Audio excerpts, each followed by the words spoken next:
Vai começar mais um diálogo do podcast Sem Fronteira.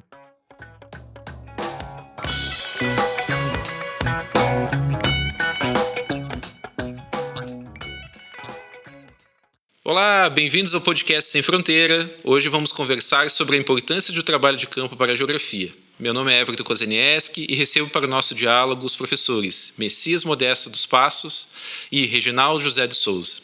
Bem-vindos! Obrigado, Everton. Obrigado. Estamos aí. Nós todos estamos muito felizes de receber vocês hoje no nosso programa e especialmente um tema também tão caro à geografia, né, que são os trabalhos de campo.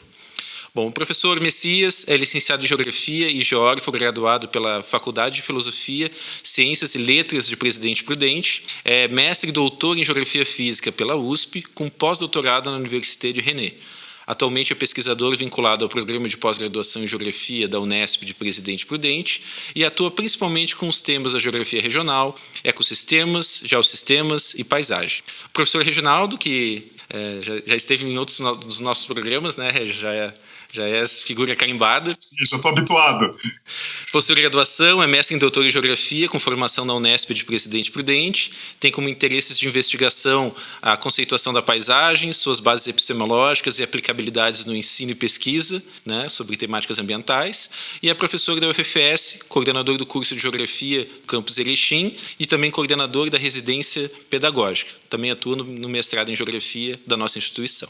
Bom, o tema da nossa conversa hoje é o trabalho de campo, né? Muito nós ouvimos falar na geografia que, enfim, não há como fazer geografia sem trabalho de campo, né?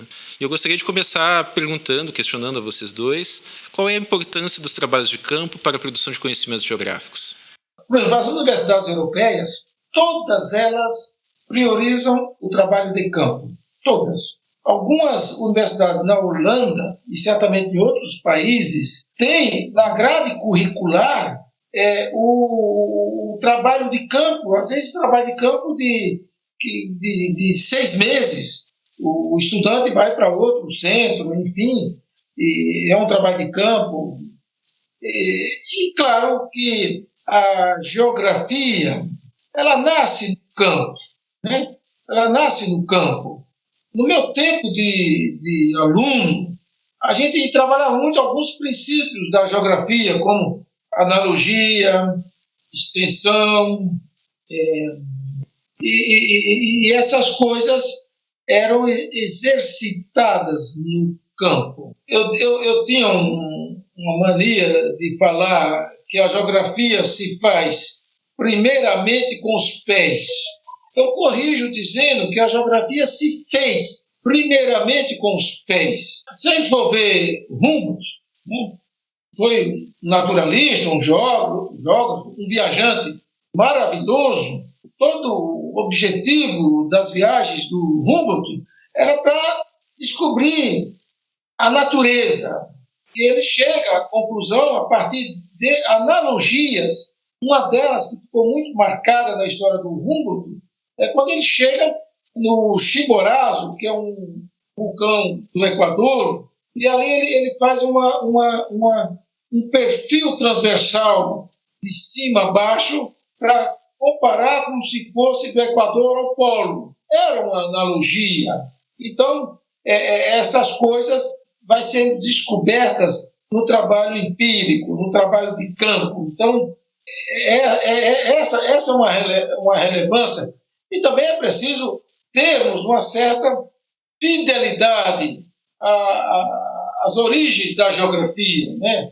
A geografia que nasce como uma pedagogia para mostrar às gerações, evidentemente de forma elitizada, o mundo desconhecido. Era uma geografia imperial para uma elite, e depois o Lacoste vai imortalizá-la como uma geografia imperialista no livro A Geografia Serve, antes de mais nada, para fazer a guerra. Então, claro que para nós brasileiros, nós vivemos num território imenso. E o professor Milton Santos tem uma frase que ele diz assim: nós não somos mais universais porque não somos suficientemente brasileiros.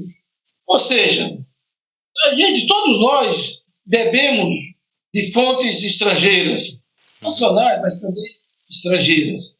Mas nós precisamos partir para o trabalho de campo, a partir, claro, de um projeto bem definido, com objetivos bem definidos, e partir para o trabalho de campo, que é uma pedagogia, uma forma de você valorizar a geografia e a forma de você aplicar as teorias, os conceitos. Falando de teoria, se você vai para o campo e a teoria não te ajuda, você tem que jogar essa teoria fora. Ela tem que ajudar, entendeu?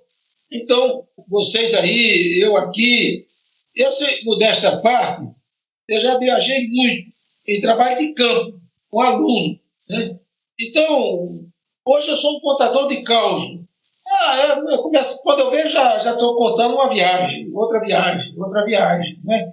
Então, nós geógrafos também fantasiamos um pouco, né? Eu lembro da entrevista do professor Abissaber, que foi gravada pela TV Cultura, que é uma viagem que ele faz em direção, com os alunos da USP, em direção ao Acre. E segundo o depoimento do professor Aziz, ele chega num boteco de beira de estrada e quando eles estacionam o ônibus e desce, a proprietária do bar, que estava com o marido, ela sai se esconde e fica xingando e dizendo esses mau caráter, esses imperialistas. Não é nada disso. Esse pessoal do Brasil é maravilhoso. Eu acho que o Aziz quis fazer... Desculpa, Aziz, quis fazer uma fantasia. O pessoal é muito atencioso. No campo, você conhece coisas e pessoas e histórias que têm uma riqueza, uma interpretação da geografia social, econômica, física, muito rica. Trabalho de campo. Eu acho, eu vou falar um pouquinho mais, depois passo para o Reginaldo, tá certo, Reginaldo? Perfeito, gente. Eu acho que, na verdade, a palavra é sua. O trabalho de campo, qualquer ação pedagógica, ela precisa ser precedida de um enquadramento, né? De um enquadramento. Preciso dizer qual é o sentido do trabalho de campo. O trabalho de campo pode até terminar em piquenique, mas ele não é um piquenique, é um trabalho de campo. É um trabalho de caráter formativo, de caráter pedagógico. Então, é preciso dar esse enquadramento. Se eu vou, por exemplo, abordar uma microbacia hidrográfica, eu digo, olha, vamos ver no campo como é que, quais são os processos, quais são as dinâmicas, desde a erosão, a montante, até o transporte do material, sedimentação, assoreamento dos cursos de águas menores e até a desperenização. E isso, em campo, é muito diferente de sala de aula. Mas você já foi para o campo com esses conceitos. Erosão, sedimentação, assoreamento, desperenização. Né? Você tem que sair com os conceitos, com as teorias e ver como elas podem ou não te ajudar no campo. Então, eu acho que depois da nossa conversa eu vou entrar um pouco em algumas experiências de trabalho de campo, mas nesse início do bate-papo é essa coisa do enquadramento, né? Quando a gente fala, por exemplo, meio ambiente, a palavra meio ambiente, a coisa, você só vai perceber a coisa através dos 5 sentidos: visão, audição, olfato, paladar, tato. É isso. Eu tenho um professor que eu ia muito para o campo com ele, que era o Pepe, não sei se o Reginaldo conheceu. O Pepe postava muito trabalho de campo. E eu também. Mas eu ia com o Pepe por uma questão de obediência. Eu era um professor recém-contratado, ele já era um professor dono do pedaço. Então ele me chamava, eu tinha que ir, não podia negar. Mas o Pepe saía sempre com um limão, um ácido, uma lupa, todo o material. Às vezes se abre o porta-mala de um carro de um colega de Coimbra, contadamente, Campar, por exemplo, está cheio de campo, trabalho de campo. Uma vez eu fiz um trabalho de campo nos Pirineus franceses com Jean-Paul Metallier. Trabalha com paisagem, dentro da equipe do Georges Bertrand. Era um domingo de manhã, frio, nos Pirineus altos, ainda mais frio. E o Jean-Paul saiu que nem um garoto. Ele entra não sei aonde para comprar queijo, não sei onde para comprar o pão, não sei onde para comprar o vinho, não sei onde para comprar não sei o que lá. Era muita coisa bem escolhida. Aí quando ele chega no ponto dos Pirineus, ele para o carro, abre o porta-mala do carro e lá tem uma cesta dessa que a gente vê em supermercado, de feira, cheia de fotografias. Não eram essas fotografias digitais, era impressa. Aí ele começa a olhar Pirineus, uma área de picos montanhosos que estava se derretendo. Jean-Paul, você acompanha essa unidade aí de terreno, esse geógrafo, há quanto tempo? Há quase 30 anos. Eu venho aqui sistematicamente 3, 4 vezes por ano. E fotografo e vou acompanhando.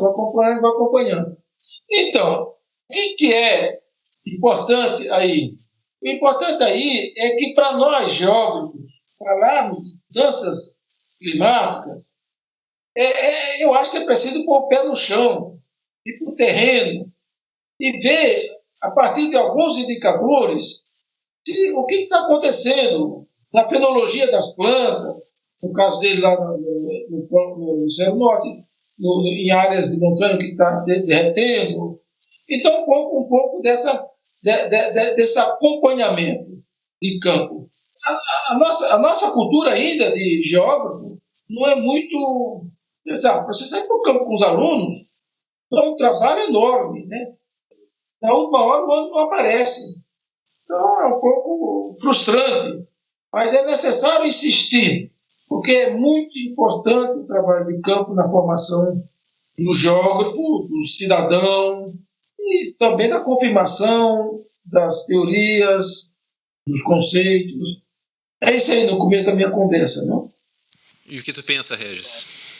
Pegando vários elementos assim importantes da fala do professor Messias, primeiro de tudo que é uma honra a gente ter esse momento desse podcast com um geógrafo de peso, né? Esses dias eu tive também a honra de receber o professor Messias, recebendo no ambiente virtual, né?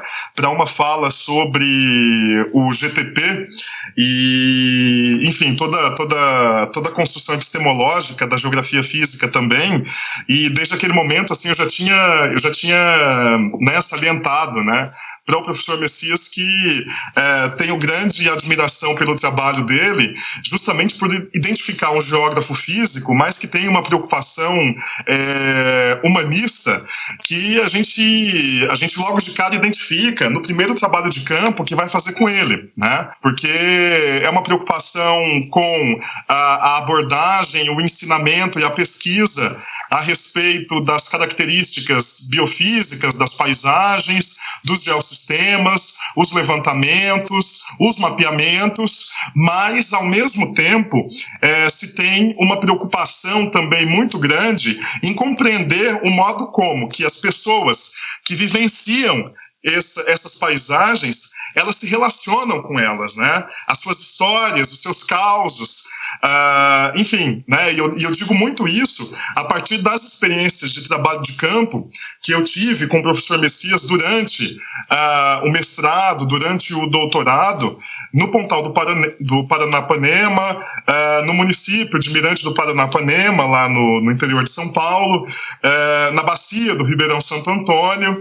E através desses trabalhos de campo ali para pesquisa, ou então para as disciplinas da pós-graduação, a gente adentra no universo da subjetividade, no universo da busca né, pelas pessoas que moravam e que moram na bacia hidrográfica, que era o nosso recorte de estudo, o nosso recorte de análise, mas que ao mesmo tempo se ampliou de uma maneira inesperada a partir do trabalho de campo, justamente pela preocupação do professor Messias em chegar nas pessoas, entender como que o morador de uma propriedade X, Y, como que ele interpretava as mudanças que nós estávamos analisando ali a partir das nossas teorias e a partir das nossas metodologias, e trazer também essa percepção dos sujeitos para dentro da pesquisa, né? E aí a gente passava tardes, às vezes, sentado num diálogo, num bate-papo, numa prosa, com uma pessoa, com o Donizete, com a dona Ana, lá na Alta Bacia do Santo Antônio. A gente conversava ali com as famílias, e o pessoal servia chá, servia café, servia bolo, e um trabalho de campo que inicialmente era para a gente, né, chegar ali, fazer a catalogação, usar ali da metodologia das pirâmides de vegetação, né, professor?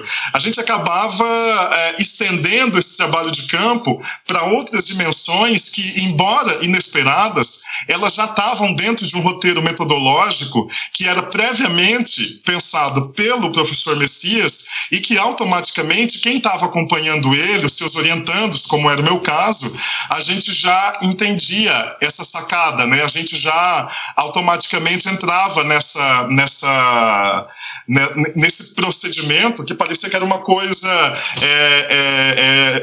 não planejada, mas ao mesmo tempo já estava tudo no script ali da cabeça do Messias Passos, né? E, enfim, eu tiro muito, né, dessas aprendizagens em campo.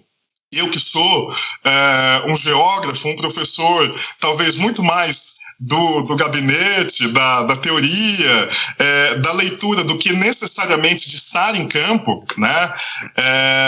Eu não desconsidero o fato de que se eu me preocupo hoje em dia com trabalhos de campo, tanto em relação às pesquisas, aos projetos que eu desenvolvo agora, junto com os orientandos, mas também, né, o entendimento da importância do campo em todo o processo de graduação do futuro geógrafo, da futura geógrafa, dos futuros professores. Isso se deve, em grande medida, aos melhores trabalhos de campo que eu tive enquanto estava na Unesp, enquanto estava na condição de estudante, de orientando, foi com o professor Messias, né? Então, é por isso que eu penso, né? As aprendizagens que a gente tem, né, durante o período de graduação e depois na pesquisa de pós-graduação, são aprendizagens que a gente carrega para toda a vida, né? E muito disso, eu sei que, muito dessa construção, eu sei que eu pretendo também desenvolver, né, e levar adiante aqui no nosso curso, aqui no nosso campus, né?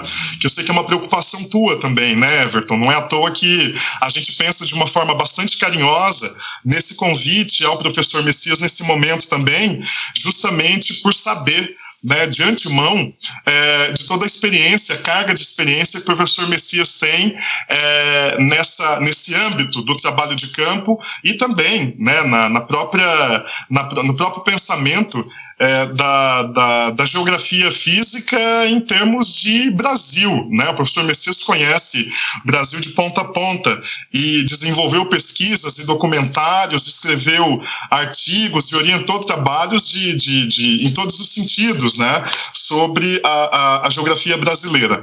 Então, assim, né, pegando esse gancho da fala dele, o que eu tenho a dizer a respeito do trabalho de campo, pronto, é uma atividade estratégica para a gente desenvolver um bom ensino, uma boa pesquisa em geografia, né? Muitas vezes, as pessoas, nós temos colegas que não são geógrafos, que são de outras áreas, que, em um certo tom de brincadeira, satirizam um pouco, né, as nossas viagens, como se fossem os piqueniques, né, como o professor Messias falou. Mas, poxa, o que vocês precisam fazer tanto trabalho de campo? E aqui, professor, diferente da formação, né, da graduação lá da Unesp, aqui nós temos trabalhos de campo praticamente em todos os semestres, né? às vezes 2, às vezes 3. Hoje em dia, com os cortes, né, com essa questão de redução de recursos, estamos tendo prejuízos, né, na organização e na realização dessas atividades. Mas o que eu queria, né, frisar, retomando essa coisa, esse imaginário que quem está de fora da geografia tem em relação às nossas práticas de campo, elas são práticas de pesquisa, elas são práticas pedagógicas, né? Elas são uma estratégia da gente também olhar para a geografia, como o professor Messias falou, como uma pedagogia das relações da sociedade com a natureza, né? E aí, muitas vezes, a gente não consegue lidar com a complexidade do meio ambiente, das questões ambientais, da análise territorial, da análise espacial, somente a partir da sala de aula e do laboratório. A gente precisa realmente botar o pé no chão e fazer a geografia com os pés também, né? Porque senão a gente fica com a cabeça muito suja e aí depois a gente não consegue entender direito o que nós precisamos entender desse mundo que nos desafia, né? Então esse é o meu direcionamento, viu, Everton? Você sabe que a fala de vocês me provocou já em vários sentidos aqui, né? Imaginar no primeiro contexto, né, que o trabalho de campo ele é uma atividade intencional, né? O trabalho de campo não é algo que é fortuito, assim, né? Ele tem uma intencionalidade muito diferente de um passeio, talvez, que tem uma dimensão lúdica muito presente, né? Do passeio da escola, né? Que tu citaste, né, Regis? E ele, como o professor citou, prescinde de enquadramento, pressupõe fundamentos, pressupõe técnicas, metodologias, enfim, né? Ou seja, pensar trabalho de campo é pensar uma prática de produção de conhecimento, é pensar uma atitude, né, para com o mundo, né, de alguma forma, né? Mas você chama atenção na fala de vocês para uma outra dimensão que me parece que é muito importante também, que é uma certa dimensão ética, né? Se é que eu posso chamar isso, né? Ou seja, primeiro um reconhecimento e uma relação do pesquisador com relação ao contexto de campo que ele trabalha, que ele está, aquele momento, ou seja, de reconhecer aquele interlocutor como alguém que tem conhecimento, que ele deve ouvir, que ele deve aprender, diferente de uma postura talvez hierárquica do eu sou pesquisador na universidade, eu sei, eu vou no campo, enfim, né? De objetificar as relações, que é muito do que vocês falaram da ideia da vivência, né? E me parece que essa ideia de romper com essa simetria assim, também no campo, né? Vocês me provocam nesse sentido, assim, as duas falas de vocês, né? Bom, é nesse caminho que eu gostaria de questionar vocês, assim, né? Sobre um pouco dessas relações do campo, nessa dimensão talvez que eu chamei de ética, não, vocês poderiam me dizer se seria essa dimensão ou não, né? Qual é essa abordagem do geógrafo no campo, né? E como produzir e saber dialogar com essas vivências no campo, né? Esse saber dialogar, eu tinha preparado uma outra coisa que eu vou abordar em seguida, mas, como eu disse, em trabalho de campo, eu sou um contador de causa. Eu cheguei em 1999, um grupo de 40 franceses, estudantes e professores, na cidade de Careiro da Várzea. Ela estava no período de julho, a água do Rio Amazonas muito altas, tudo inundado. E aí vamos fazer uma filmagem e uma entrevista. E o naviozinho que a gente tinha alugado para 100 pessoas, nós éramos uns 50, nós tínhamos uma canoa que a gente ia até as casas. E ali, quando chegamos na casa, deu sorte que era um líder comunitário que explica toda a questão da pesca, da segurança alimentar deles, ribeirinhos, das dificuldades na época de águas de rios altos e de rios baixos.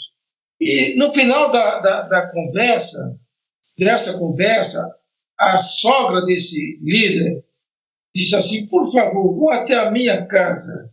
Ela viu a gente filmando, achou que a gente fosse divulgar o drama. E o francês, não, nós estamos sem tempo. Aquilo para mim foi um corte imenso. E eu disse, olha, hoje nós vamos continuar a viajar juntos, mas eu vou assoviar o tempo todo. Não posso fazer isso com as pessoas. Nós usamos elas na entrevista, eles passaram informações, imagem, eles próprios que aparecem no filme, e a mulher chama para ver a casa dela, que estava ao lado, e vocês se recusaram. Então, essa é uma forma imprópria de você chegar, como diz a letra da música do Luiz Gonzaga, você chegou marcando as horas, bebeu água e foi-se embora, nem se despediu de mim. Não pode, você tem que chegar, né, sentar, conversar, às vezes não precisa nem dizer o objetivo principal da conversa. Vai construindo. Mas eu ia dar uma outra fala sobre o trabalho de campo, porque, como dizia, né, o professor Milton Santos, a geografia é uma ciência una, mas ela se exerce, regra geral, de forma bifurcada. Geografia física, geografia humana, dentro da geografia física, hidrologia, climatologia, biogeografia, geomorfologia, na humana a mesma coisa, agrária, econômica. Então, por conta dessas especializações, a geografia ficou muito setorizada. No campo, é necessário que haja o conhecimento das diversas partes do conjunto, mas é preciso interpretar no conjunto, né? O que eu digo é que, de um lado, você tem uma geografia que a gente chama de espacial, natural, física, que consiste em explicitar as grandes regras que estruturam e organizam o espaço. É preciso ver os cortes das rodovias, o assentamento do hábitat rural, se isso tem um ordenamento territorial que reduza a questão dos riscos, que deixe as pessoas sem as vulnerabilidades por conta de eventos atmosféricos. Então, como é que esse espaço está estruturado e ordenado? De outro lado, a geografia social, que aborda os processos de construção territorial pela análise dos comportamentos sociais, né? Então, quando a gente vai para o campo, como diz o Garcia Lorca, a paisagem se abre como um leque. Ela se abre como um leque. Hoje a paisagem é muito cinemática, você passa, né? Você passa, às vezes você para aqui e para ali. Mas sempre no trabalho de campo é preciso ver se há um contraste na paisagem, há também um contraste político e administrativo, né? Essa é uma paisagem de pecuária, de silvicultura, de agricultura. E isso é uma paisagem, mas há também uma questão social, né? É preciso ver a organização social, quem são os sujeitos. Ou seja, para conhecer a geografia física, é preciso conhecer os problemas sociais, econômicos, administrativos. Nós, por exemplo, aqui no Pontal do Paranapanema, no sudoeste do estado de São Paulo, a gente bate na tecla de que o arenito, o caiuá, é muito suscetível à erosão. E ele realmente é muito suscetível à erosão. No entanto, é o processo antrópico, é a ação antrópica que pega uma área que era de risco e deixa ela muito vulnerável a partir de um processo de ocupação, sem nenhuma preocupação com o ordenamento, sem nenhuma preocupação com as fragilidades, com os riscos, com as vulnerabilidades ambientais. Então, no campo, é preciso sair com essa ideia, ou esse conceito, que o Reginaldo depois pode desenvolver aí com vocês, de paisagem indicadora, né? Digamos, a paisagem indicadora que nós trabalhamos na Bacia do Santo Antônio, o conceito de desterritorialização.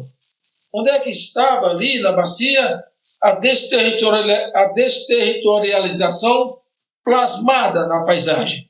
Estava nos cemitérios rurais abandonados, estava nas estradas vicinais abandonadas, estava nas rodas d'água que não funcionavam mais. Então, isso tudo na cidade, estava nas indústrias que estavam todas elas abandonadas, era praticamente entulhos. Então, todas essas cenas paisagísticas permitem você discutir a questão da territorialização, desterritorialização.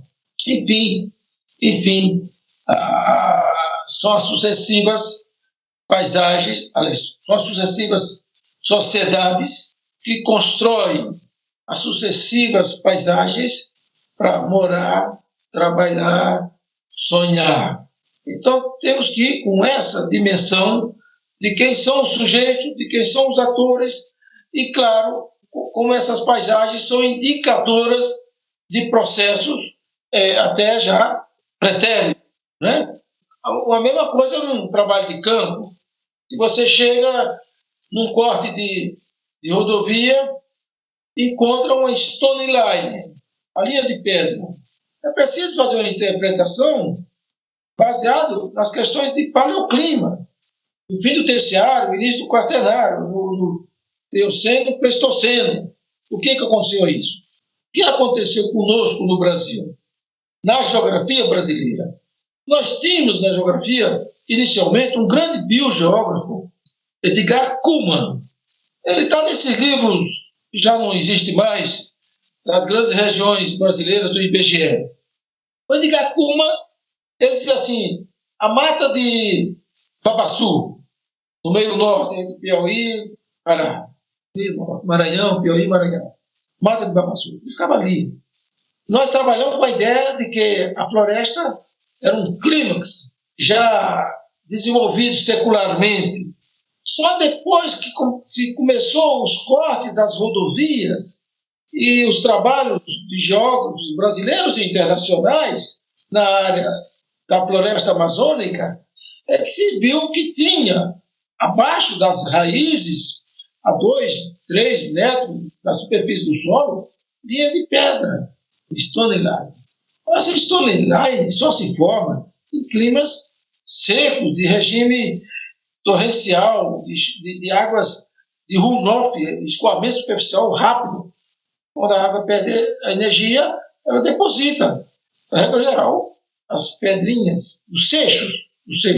Isso é um processo muito vigoroso no fim do terciário, início do quaternário. Mas estava lá coberto pela floresta. Então, quando se descobriu, falou, pô, caramba, a floresta não é tão antiga, ela não é tão velha, essa floresta é recente, e ela é recente. A floresta não é isso é uma outra teoria, a teoria dos refúgios climáticos quaternários, que a gente desenvolve, mas que a gente precisa ir para o campo. A teoria está aí, agora vamos ver no campo o que acontece a partir de observações sistemáticas, de corte de rodovias, e etc. E tal. Então, o campo, ele também revela muitos fatos que levam à sustentação e mesmo à elaboração de teorias, a teoria paleoclimática, a teoria dos refúgios quaternários. Então, eu acho que uma boa partida é essa, é sair com paisagens indicadoras do quê? Agora, vamos ver se é de erosão, se é de risco, se é de vulnerabilidade, se é de política pública, né? Se é de política pública.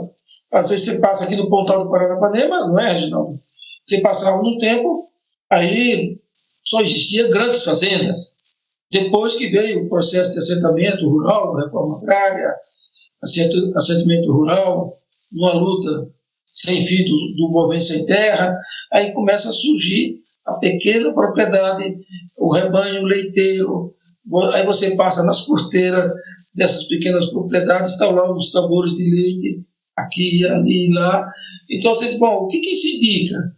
Se antes era grandes fazendas, agora indica toda essa sequência de pequenas propriedades e de tambores com leite, indica uma política pública.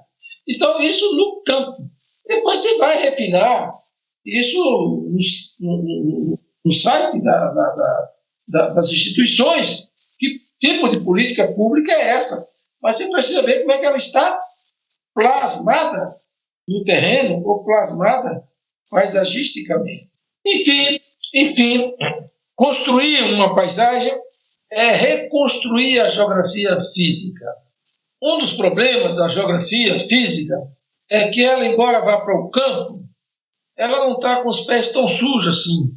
Ela precisaria sujar mais os pés. Porque quando você vai fazer as teses até os anos 70, né? Porque no final da década de 60, início da década de 70, né?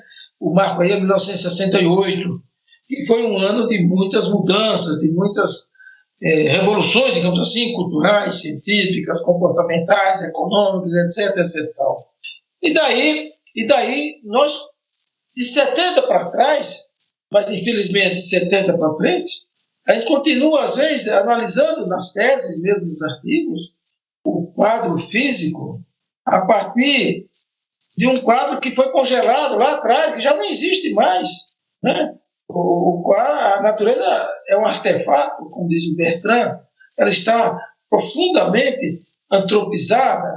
Então, se você faz uma análise a partir de imagens satélite, você tem que ir para o campo para conferir, para entrevistar, para observar, enfim, não ficar fazendo aquela velha geografia, que é boa, mas foi boa. Preciso mexer um pouco mais. Eu vou pegar essa última frase que o senhor disse, que é a geografia física, né? Mas eu diria geografia no sentido amplo. Ela não está com os pés tão sujos assim, no sentido de que talvez falte nós temos menos trabalhos de campo, menos contato com lá fora, né? Dentro dos nossos trabalhos, enfim, talvez as documentações, as informações mais secundárias, enfim, dados estatísticos, imagens satélites, eles têm ganhado um predomínio bem importante, né, na produção de estudos, né?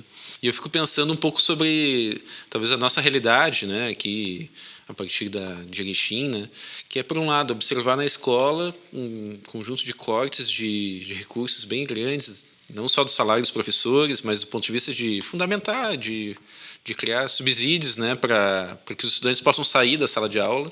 E, por outro lado, também a gente tem cortes nas bolsas de pesquisa, dos mestrados, doutorados, redução do fomento de agências, né? E eu fico me perguntando, né, e não sei, professor, o que o senhor acha, né? Que geografia é essa que a gente vai poder construir a partir desse novo cenário que se coloca, né? Que é uma geografia com o pé menos ainda sujo, né? Eu costumo dizer, eu gosto das pessoas, eu gosto quando as pessoas gostam de mim também, né? Mas diz que a melhor profissão é a de professor universitário. O pior da profissão do professor universitário é o colega. Às vezes não é bem assim, né? Às vezes não é bem assim, né? Então, o que acontece? Faz uns 15 anos, no mínimo, uns 15 anos ou mais, que uma colega da geografia humana, nada contra os colegas da geografia humana, são maravilhosos, mas realmente a cabeça às vezes não está... Cabeça de um shampoo, não é? Às vezes. O que acontece?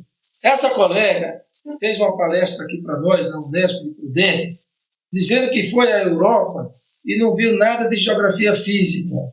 Era só geografia humana. Eu falei, você pode ir para Roma e não ver o Papa. Ele está lá. Você não viu? Mas eu acho que a geografia física nossa, ela é um pouco preguiçosa. Isso não é só nossa, já está ganhando dimensões mundiais. A geografia ficou cada vez mais preguiçosa. Por quê? Porque vem esse conforto da imagem satélite, vieram as tecnologias, né? Então, isso facilitou o acesso remoto, né? a realidades distantes. Então, uma das coisas para um geógrafo, para um cidadão, para mim, eu acho que para vocês, há duas situações de conforto extremo. Uma é você estar muito limpo, com um banho, com a roupa limpa, perfume francês, limpo, muito confortável. A outra é você estar muito sujo. Não sei se vocês fizeram essa experiência. Fica 2, 3 dias sujo, dorme no chão, preferência na areia, para ver que é um conforto enorme. Eu já cheguei em trabalho de campo na Amazônia, que quando é que eu vou dormir, eu vou dormir aqui lá de fora no chão.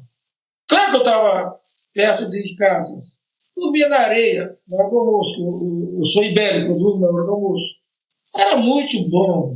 Era tão bom que dizer, hoje eu não tomo banho outra vez, porque dá muito conforto. Então é um pouco dessa filosofia de que você tem que pôr o pé no chão. Você tem que pôr o pé no chão. Então, senão você não realiza trabalho de campo. Não vou porque está chovendo, não vou porque está quente, não vou porque não tem estrada, não tem nada disso. Você vai para o campo. E depois você chega em casa e você faz a sua higiene. Vai no campo.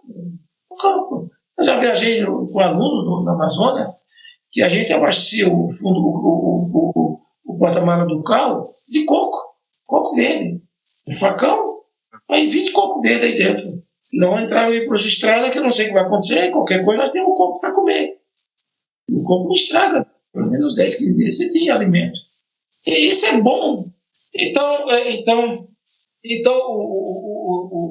o trabalho de campo, primeiro essa coisa que nós falamos, que eu acho que é importante, ter a paisagem indicadora como um guia para o campo, né? E essa paisagem sempre com o caráter que deve ser dado à paisagem, o caráter polissêmico, né? Porque, claro, não é errado, muita gente estuda a paisagem na perspectiva natural, da materialidade. Outros estudam a paisagem no sentido da sensibilidade. Eu vou falar já a paisagem da sensibilidade. E outro estuda a paisagem mais mista, híbrida, paisagem híbrida. A paisagem é híbrida, né? É material, é imaterial. No caso da paisagem, da sensibilidade, eu tenho um colega que eu gosto muito de trabalhar com ele, que é o professor Humberto Iamaki, da UEL. Acho que ele não conheceu numa banca. Sim, não? Conheço Humberto, sim. Humberto Foi da minha Iamaki. banca. Foi da sua banca. Uhum. Humberto trabalha com paisagem e a sensibilidade paisagística. É bom, porque ele pega nesse norte do Paraná, que passou a partir de 1930 por uma colonização, como aí no sul, não é? De alemães, de italianos, tais. E essa sociedade que passou, né?